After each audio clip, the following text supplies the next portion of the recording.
imagine. What's the role of still photography moving forward? Well, I think, to your point, what's amazing now today is that every person has the opportunity, with just in the palm of their hand, to create iconic images for themselves every day. And I think that the photography has changed so much, and our sort of point of reference has changed so much, and the technology has sort of come into our pockets, so that now we make images. Like I just use my phone to make images of things around here, or people that I see, or this lovely lady's hat here with all the pins on it, And those are moments that I can now very easily take home with me in my pocket, share with my family and friends, and you didn't have that 20 years ago or even 10 years ago, without $30,000 worth of equipment, right? You remember the subway bombing that took place in London a few years ago?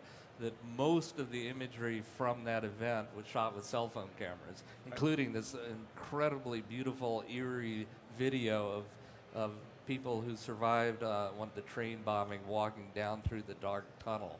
That was shot on a cell phone with someone who had the presence of mind to go into video mode and hold it still. And I would still just impressed beyond belief that somebody did that. It's extremely significant. And then there's another thing that I'd like to talk about a little bit if we have time later on, is that people are also being enabled to create images that are a form of creative expression.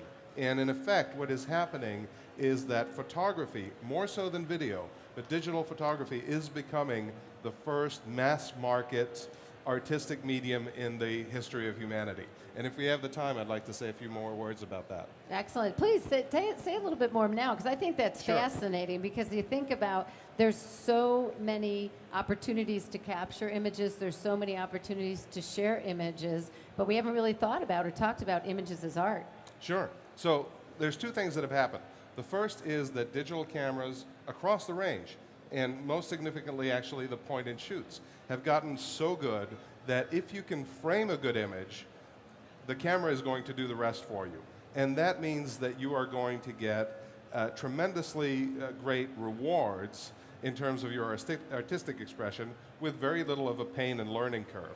And this has not been true at any point in history before.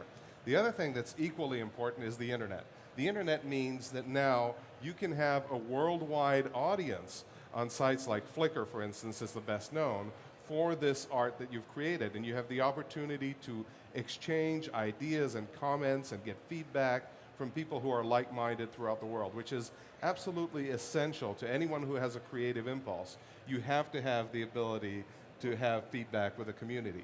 So those two things together are creating a tremendous surge in people using photography as a tool for personal creative expression.